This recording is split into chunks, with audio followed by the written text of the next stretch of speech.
Welcome to Night Stories from VHS Era. You've arrived at a place where the glow of old television screens, the hum of rewinding tapes, and the softness of forgotten childhood dreams come alive once more. Each night will take a quiet journey back in time to sleepy suburbs, moonlit driveways, warm summer breezes, and the kind of memories that feel just a little too magical to be real. Here you don't need to worry. Just press play and let the night unfold.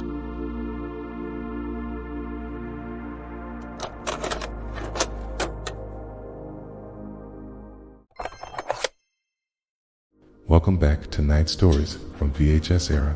I'm so glad you're here. Do you remember what it felt like to just hop on your bike right after breakfast and disappear into the neighborhood without a single soul knowing where you were headed? Did you ever feel that rare kind of freedom, the kind that wrapped around your shoulders like a favorite hoodie while the world slowly woke up around you? What did the morning sun look like, glinting off your handlebars? And how did the air smell as you pushed off from the curb into the great unknown? Stay with me until the end of this story, and I promise you'll remember more than just a ride. You'll remember the feeling. I can still hear the clinking sound the spoon made against the ceramic bowl. Fruit Loops. Every single morning it had to be Fruit Loops or Cinnamon Toast Crunch, poured into that old plastic bowl with the faded Batman Returns logo on the side, okay? The milk always went in last, never first. That was the rule. The TV was still on in the background, playing reruns of Saved by the Bell, but I wasn't watching. I was already thinking about the ride. In the moment I scraped up the last soggy loop with my spoon, I pushed the bowl into the sink. I wiped my hands on my shirt, no one darted out the door without saying a word. No one even asked where I was going. They didn't have to. It was summer, and that meant I was going to be gone all day, and all I needed was my bike. It was a red Huffy with neon green grips, the kind that creaked just a little when you pedaled hard uphill but coasted like a dream going down. I had a set of baseball cards clipped to the spokes with clothespins, so every turn of the wheel made that soft fluttering sound that felt faster than it really was, okay? And there was a little sticker of a Goosebumps cover peeling off the side of the frame. It had been there since last Halloween. Can you still feel the handlebar foam under your fingers? I can. Even now, decades later, it comes back to me like muscle memory. I would glide down the driveway, the morning sun already heating the sidewalk. I didn't even look back. I didn't need to. That was the magic of it. I had no phone, no map, no destination. It's just my legs and the whole neighborhood. There was something sacred about that first pedal of the day. It was like opening the cover of a new adventure book. I didn't have a watch. I didn't care what time it was, okay? The wind in my face was my only guide, and the only time I'd think about the clock was when the streetlights flickered on. That was the universal code. Time to go home. Do you remember how the neighborhood looked before everyone had fences and cameras? Back then, lawns blended together like a soft green quilt, and every driveway was a possible detour. The Jacobs driveway had the smoothest slope for racing down, while the Peterson's old cracked pavement had a bump that could launch your front tire. Just enough to feel dangerous, but not enough to get grounded if your mom saw. I'd pass by mailboxes with rusty red flags sticking out, front porches with swing benches that groaned with every breeze, and kids like me already outside, chalking up the sidewalk or bouncing basketballs that echoed through the cul-de-sac. We didn't text each other to meet up. We just rode until we found someone. And if we didn't, we rode a little further. My first stop was usually around the corner at Jeremy's place. He had the better bike, a mongoose with pegs on the back and a handlebar that spun all the way around. He once did a trick off the curb and split his lip, but he still bragged about it like he won a trophy. If his garage door was open, that meant he was home, and if it was halfway up, that meant come in. We're heading out soon. No words, just signs. We'd ride side by side, not saying much at first. The early part of the ride was always quiet. It was like the neighborhood was still stretching its arms. Yawning awake with the scent of fresh-cut grass and the faint sound of sprinklers ticking rhythmically in the distance, we'd breathe it in, both of us, that sweet scent of nothing scheduled and everything possible. Sometimes we'd make our way to the drainage ditch near the end of Holloway Street. That was our version of the Grand Canyon. It had these steep sides we could race down and try not to wipe out climbing back up. The graffiti down there changed every week. Its names, messages, a poorly drawn Ninja Turtle. We swore we'd paint our own names someday too, but we never got around to it. That was the beauty of being a kid. There was always a someday. Do you remember? The feeling of getting just a little lost. Not scared lost, but lost enough to feel like you'd discover something. A new shortcut through a row of backyards, or a hidden alley between fences where someone left an old recliner and a stack of TV Guide magazines. We'd make up stories about who used to sit there and pretend it was a secret hideout. That was the day we invented the Pinnacone Club. No rules, it's just us, and one pine cone each in our pockets as proof of membership. The sun would climb higher, and by mid-morning the pavement was warm enough to leave shadows that danced as we pedaled. We'd stop sometimes at the corner store to pool our coins for a surge or a packet of Big League Chew. The man behind the counter never asked where we came from. He just gave us that nod, like he knew you're free today, huh? Yeah, we were docked. By the time we were headed back, our legs would burn a little, and our backs would be sticky with sweat. We'd race one last time before turning the final corner, just to see who still had energy left. Jeremy always won, but I never really minded. Losing meant I got to coast those last few feet home, wind still in my hair, heart still light. And when I rolled back up the driveway, the house looked just the same as I'd left it. My mom would be in the kitchen, probably cleaning or folding laundry, and she'd call out without looking back already, like I had only gone around the block. And I'd smile to myself, because she had no idea how far I'd gone. So, to answer those questions I asked you earlier, yes, I remember exactly how it felt to ride off with no plan, no phone, no worries. Yes, I felt free in a way that I've never quite felt since. The sun was golden on the handlebars, and the air smelled like cut grass, rubber tires, and the thrill of being alive. And the best part, I didn't have to tell anyone where I was going, because back then, the street was my map, and the wind knew the way. The thing that amazes me even now is how we all just knew where to go. No texts, no calls, no pings, alerts, or shared locations. Something invisible in the summer air pulling us all to the same corner at the same time, like gravity made, from friendship and habit. Isn't it strange how perfectly it worked? How did we all know to show up in the same place at the same time with no planning? Why did it feel like we had some secret connection, like a radio frequency only we could hear? The sun had already reached that high, clear point in the sky where everything began to shimmer a little. It's like the whole world was being wrapped in saran wrap. I'd already been out for a while, riding streets I'd memorized by the cracks in the sidewalk and the trees that always dropped the biggest leaves in fall. But by late morning, my tires naturally led me to the spot. Every neighborhood had one.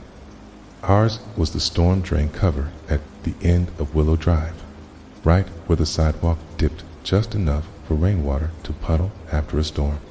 There was an old wooden fence behind it, faded gray and peeling with initials carved into it from years ago. Some of the letters were mine, some were Jeremy's, some belonged to kids who'd moved away, their names now part of the lore. Patch of pavement, cracked and slightly uneven, was the place. I never questioned how or why it started. It just was, like a natural landmark, shared truth. And somehow, even without speaking about it, we all ended up there, day after day, like birds returning to the same branch. I'd arrive, and within minutes, someone else would turn the corner. Then another. Then another. The sound of bike tires on gravel was its own kind of greeting. We didn't need to shout across the street, okay? The hum of rubber over concrete said it all. Sometimes we gave a quick wave or lifted chin, but mostly we just pulled up and parked beside each other, like cars at a drive-in. There were no rules, no schedules, but we all just knew when it was time.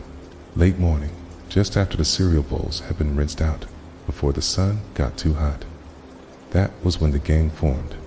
Jeremy was usually first. Of course, he always beat me to everything, even if he started later. I think his mom gave him Pop-Tarts instead of cereal, which shaved off a few precious minutes in the morning. Then came Marcus with his oversized bike that used to belong to his older brother. It still had pegs on the front tire, which none of us had the courage to ride.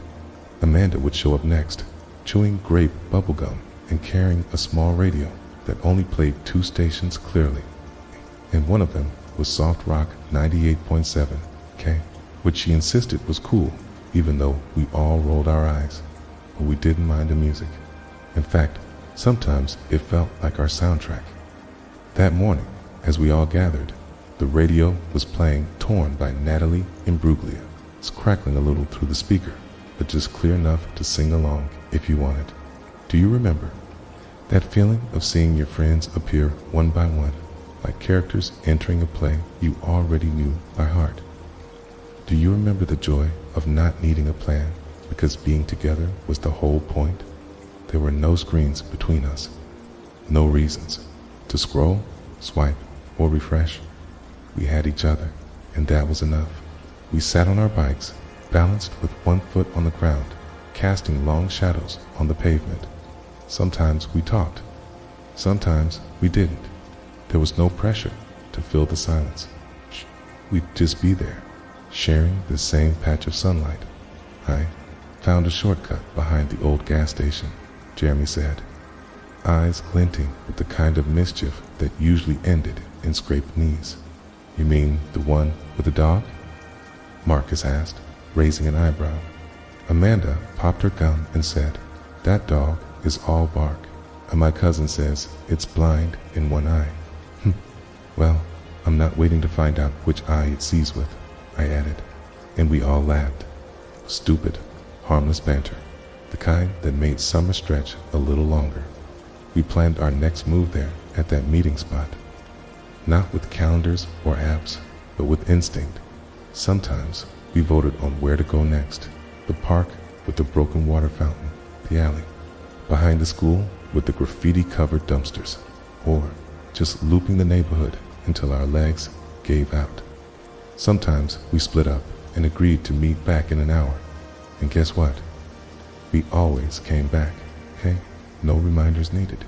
If someone didn't show up, we didn't panic. We just assumed they were grounded or stuck doing chores, or maybe visiting their cousins across town. We'd find out later, the next day, or the next ride. Time was slower then, and answers always came, eventually. But most days, we all showed up, just like that, and we filled the air with laughter, jokes, and stories that probably weren't true, but sounded good enough. Like Marcus claiming he saw a UFO above the corner store the night before, or Amanda swearing she saw a raccoon riding on the back of a stray dog. It didn't matter if it made sense, it made us laugh, and that was the real currency of those days.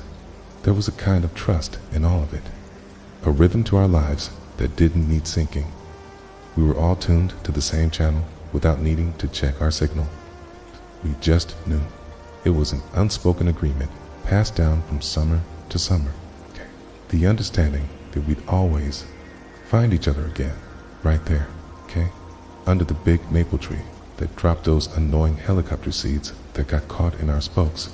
The meeting spot wasn't just pavement and fence. It was a ritual, a sanctuary, piece of our childhood etched into the geography of memory. When I think of it now, I can still hear Amanda's radio buzzing faintly, feel the sticky rubber grips of my bike, and see Jeremy doing that weird 1-foot hop before he mounted his mongoose like a cowboy onto a horse. We never needed phones. We didn't even know what it meant to be reachable every second. All we knew was that, by some miracle, we'd always find our way to there.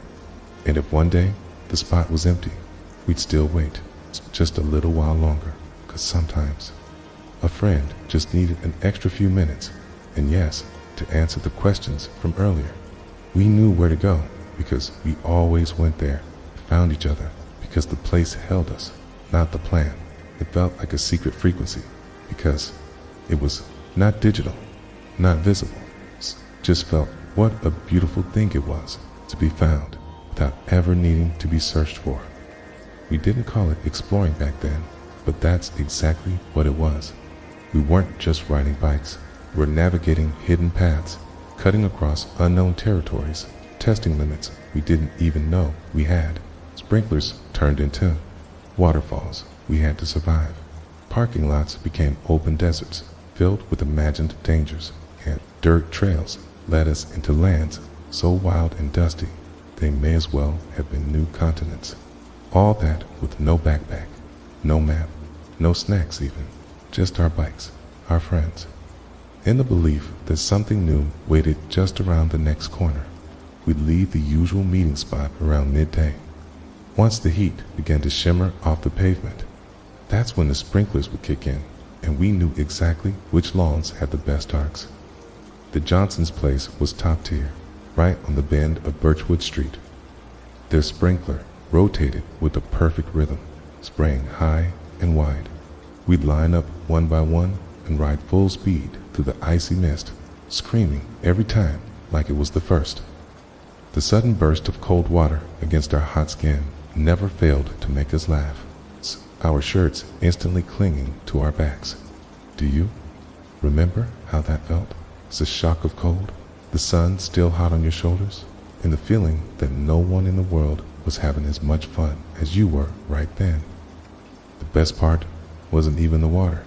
It was the way it made everything else feel new. We were soaked, dripping, and completely free. Our tires made slick sounds against the wet pavement, squeaking just a little as we pedaled away. And as the drops dried under the sun, we looked for our next destination, already thinking like adventurers with a mission. And that's when the dirt trails called to us. There was one behind the elementary school, hidden between a row of overgrown hedges and an old wooden fence that had partially collapsed. You had to squeeze your bike through sideways, careful not to catch your pant leg on a nail sticking out from the post. But once you were in, the world changed. Trees arched overhead, forming a natural tunnel that filtered the sunlight into patches. The ground was uneven and dry, broken with roots and tiny stones that snapped under our tires. Every time we entered that trail, it felt like the beginning of something. Like this time, we might find something we hadn't found before. A fallen tree shaped like a ramp, a squirrel's nest tucked in a branch, forgotten baseball wedged under a bush, or even just a fresh set of footprints we didn't recognize.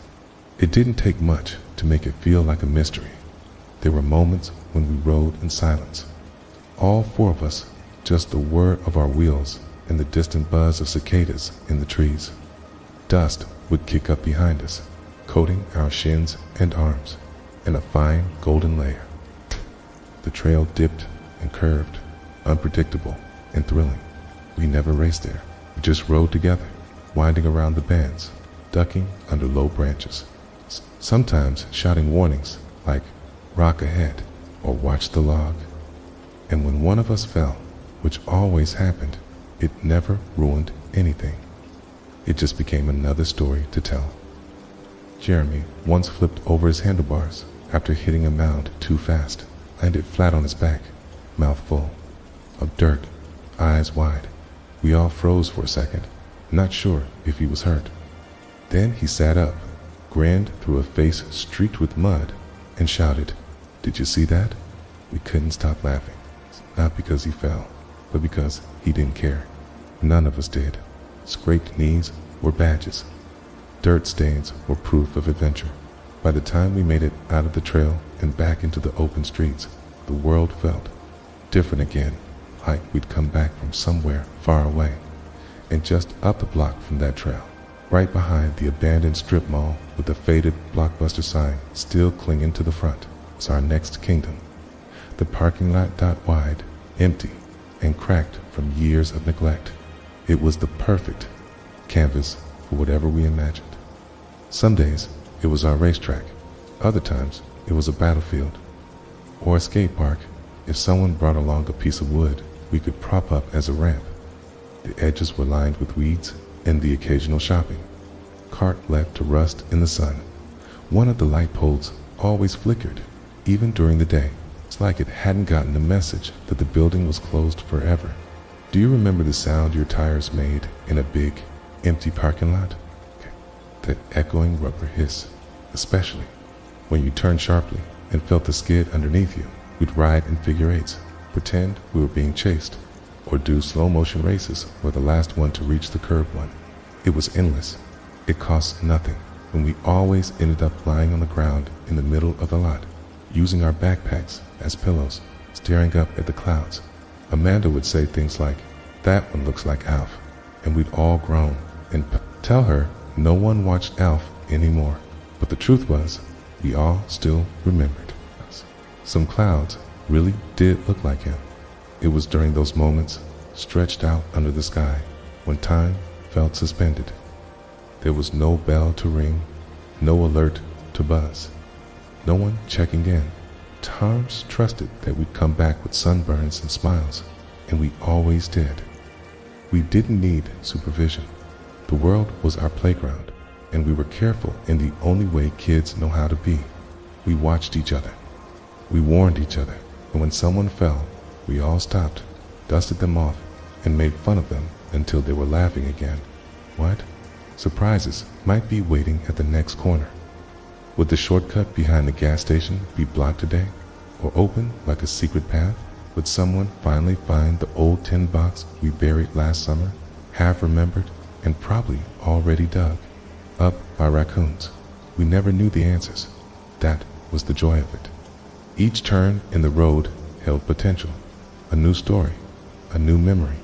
Probably as the sun began its slow descent, casting everything in a warmer hue, we'd start heading back, not because anyone told us to, but because we could feel it. The day was cooling. The shadows were getting longer. It was almost time for dinner. But none of us wanted to be the first to leave. So we made our rides back slower, adding a few extra detours. One last race down the ditch, one more swing through the sprinkler on Birchwood before it stopped spinning. By the time I got home, my socks were dusty, my shirt still damp in places, and there was a small scrape on my elbow I hadn't noticed until now. My mom didn't ask where I'd been. She just looked at me, half laughing, half wincing, and said, "You've got dirt in your ears." That was all I needed to hear. It meant I'd done the day right. So, to answer the questions I asked before, yes, every sprinkler was a celebration. Yes, every trail was a journey, every parking lot a story waiting to be told. And yes, every corner held a secret or a fall or something we'd carry with us forever. That's how we explored. That's how we lived. That's how it felt to ride through the world like it was ours, one turn at a time. There came a moment in every long summer ride when the heat began to hum louder than the cicadas, and your body slowed just enough to say, "I need something cold." Not in words, of course, but in the way your legs pedaled a little softer. Your mouth dried up a little quicker, and your eyes started scanning for the one place that could save you. It's a corner store. It wasn't a fancy place. It didn't need to be. Ours was called Martin's Market, even though no one ever saw a Martin working there. The sign was sun-bleached and peeling. The front windows covered in posters that advertised brands that had long stopped running commercials. I remember one poster for Joe's de Soda, still taped to the door, even though none of us had ever seen a can of it inside. It didn't matter. It was our place. Do you remember the way that glass door felt when you pulled it open? How heavy it was? How it whooshed in a burst of cold air that hit you like magic?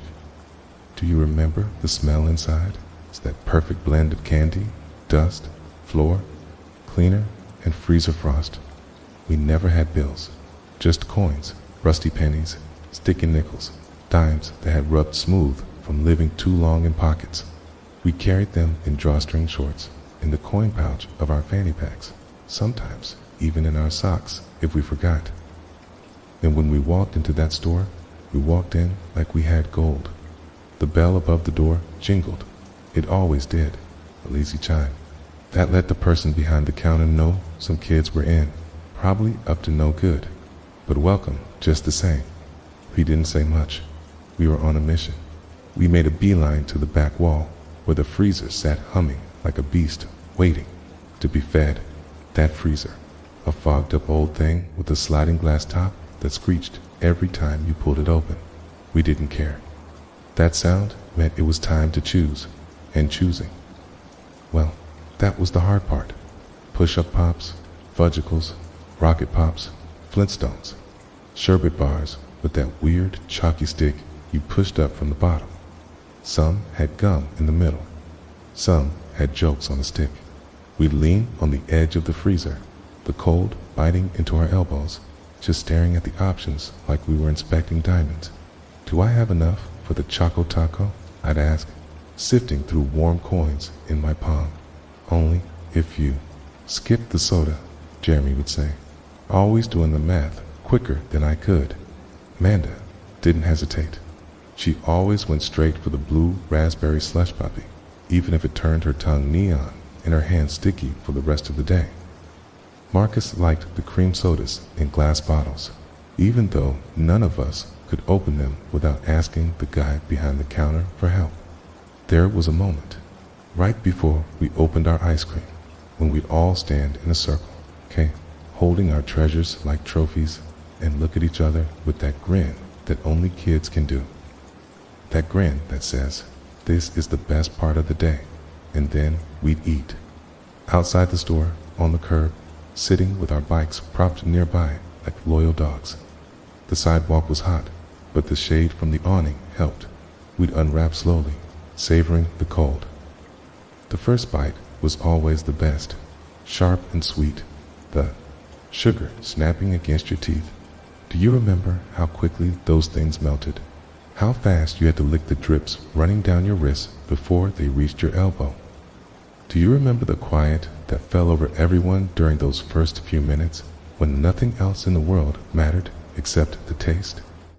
That was the flavor of summer. I remember biting into a creamsicle once, too hard, and the whole thing cracked in half and fell straight onto the ground.